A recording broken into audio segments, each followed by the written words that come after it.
बहुत से स्टूडेंट्स की तरफ से ये रिक्वेस्ट आई कि उनको एमसीक्यूज़ के आंसर्स तो मिल जाते हैं, लेकिन काफ़ी कन्फ्यूजन होती है उन आंसर्स को अंडरस्टैंड करने में, तो उन आंसर्स को एक्सप्लेन भी किया जाए।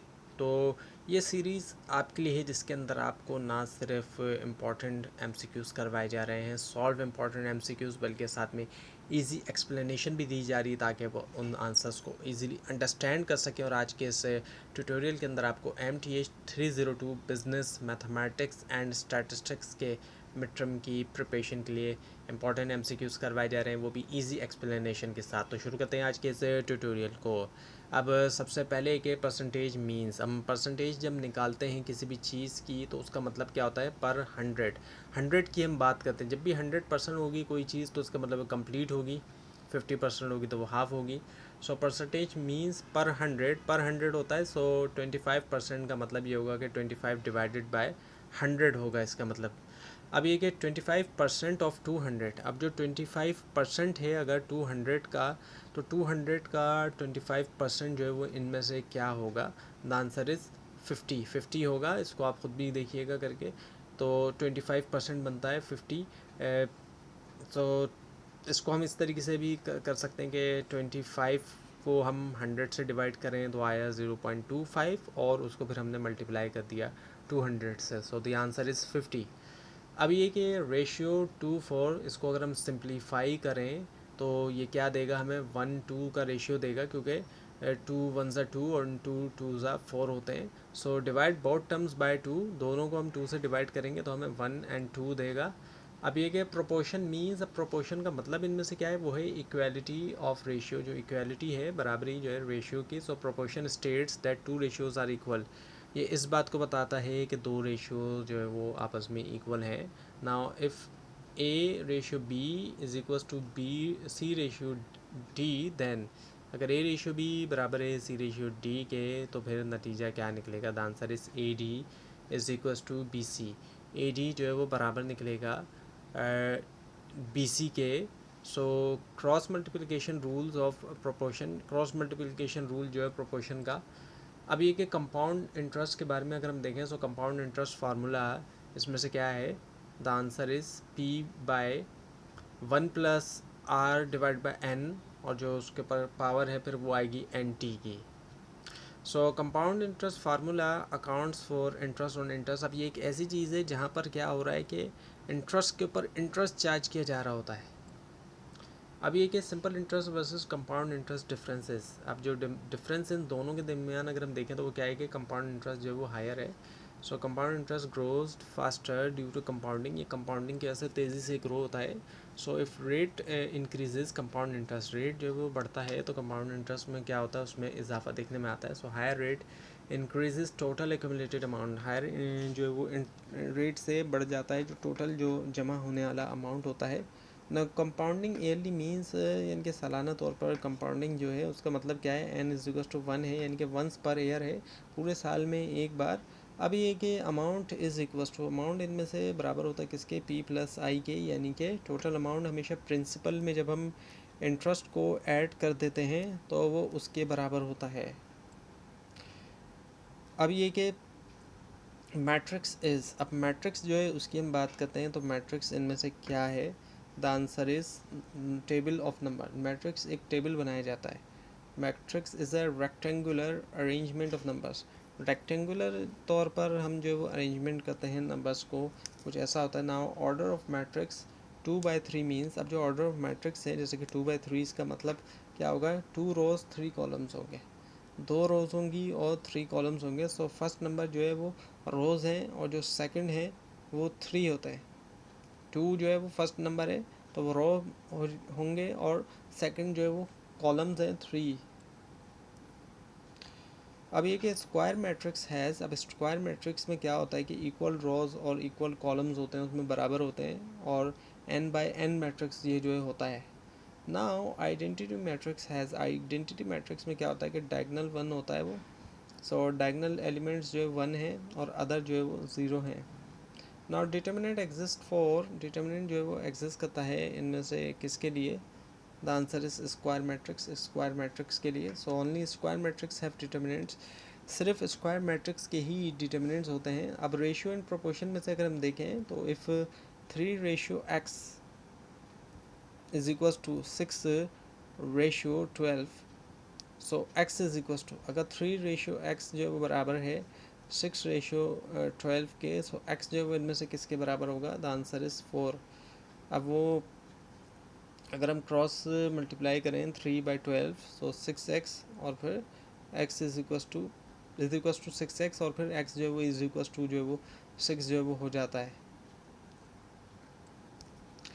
नाउ डायरेक्ट प्रोपोर्शन मीन्स, अब डायरेक्ट प्रोपोर्शन का मतलब होता क्या है कि इंक्रीज़ और इंक्रीज़ हो रहा है, यानी कि दोनों ही में इजाफा हो रहा है जब डायरेक्ट प्रोपोर्शन होता है। Both variables move in the same direction, दोनों वेरिएबल्स हम देखते हैं एक ही डायरेक्शन में। इनवर्स प्रोपोर्शन की हम बात करते हैं, अपोजिट डायरेक्शन की बात होती है। वन इंक्रीजेज अदर डिक्रीजेज, एक बढ़ रहा है दूसरा घट रहा है। नाउ मर्चेंडाइजिंग मैथमेटिक्स, अब इसमें ये कि कॉस्ट प्राइस मीन्स, अब कॉस्ट प्राइस का मतलब जो है वो इनमें से क्या है? The answer is B, which is the buying price. So cost price is the actual price at which a product is purchased. इससे मुराद वो प्राइस है जहाँ जिस पर प्रोडक्ट को ख़रीदा जाता है, and it is the value, base value use to calculate profit और लॉस। ये बेस वैल्यू है जिसका इस्तेमाल करते हुए प्रॉफिट या लॉस को कैलकुलेट किया जाता है। ना सेलिंग प्राइस, अब जो सेलिंग प्राइस है उनमें से क्या है? वो है cost price plus profit. Cost price में जब हम प्रॉफिट को ऐड करते हैं, so selling price is obtained by adding profit to cost price. Selling price को हासिल करते हैं जब प्रॉफिट ऐड कर देते हैं कॉस्ट प्राइस में। So if there is a loss, अगर लॉस है तो सेलिंग प्राइस जो वो कॉस्ट प्राइस से कम होती है। कॉस्ट प्राइस से कम पे बेचने का मतलब ये कि लॉस पे बेचा जा रहा है ना। प्रॉफिट है, सब प्रॉफिट इनमें से क्या होता है? Selling price minus cost price. Selling price से जब कॉस्ट प्राइस निकालते हैं, so profit occurs when selling price is greater than cost price, calculated as selling price minus cost price. Profit आता है जब सेलिंग प्राइस ज़्यादा होती है कॉस्ट प्राइस के मुकाबले में, कैलकुलेट किया जाता है selling price minus cost price के तौर पर। अब ये कि लॉस्ट अकर्स, लॉस्ट होता है इनमें से कब? जब selling price is less than cost price. So loss happens when a product is sold for less than it's cost price. Loss हो जाता है जब प्रोडक्ट को बेचा जाता है कम, जो है उसकी कॉस्ट से कम पे, कॉस्ट प्राइस से कम पे। ना फाइनेंशियल मैथमेटिक्स, इसमें है कि present value means, present value का मतलब क्या होता है? करंट जो वर्थ होती है। सो present value is the current worth of a future amount of money discounted at a certain interest rate. Present value से मुराद जो है वो करंट जो वर्थ है, जो फ्यूचर जो अमाउंट है पैसे का उसका, और उसको डिस्काउंटिंग जो इसकी की जा रही होती है वो एक ख़ास इंटरेस्ट रेट के ऊपर इसकी जो है वो डिस्काउंटिंग जो है वो करके निकालते हैं। अब ये कि future value increases with, future value के अंदर इजाफा होता है इनमें से किसके साथ? टाइम के साथ। So the longer the time period the more interest is earn increasing the future value. जितना ज़्यादा टाइम पीरियड बढ़ता है उतना ही ज़्यादा इंटरेस्ट अर्न होता है और इंक्रीज़ होती है फ्यूचर वैल्यू। ना ब्रेक इवन एनालिसिस, इसकी हम बात करते हैं।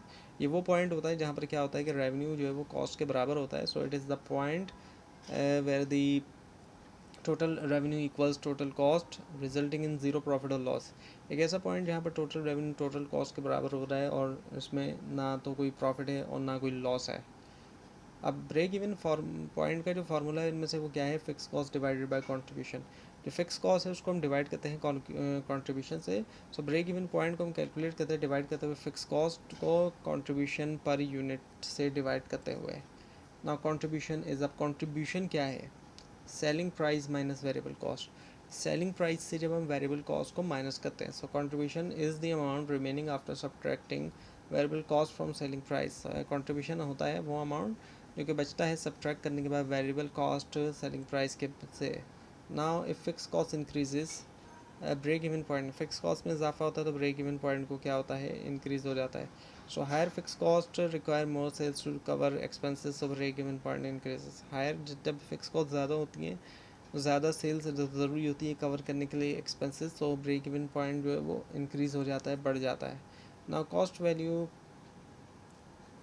सी, जो कॉस्ट वॉल्यूम प्रॉफिट है इसके बारे में जो एनालिसिस है अब उसको हम देखते हैं। तो CVP है ही क्या? कॉस्ट वॉल्यूम प्रॉफिट एनालिसिस है ये।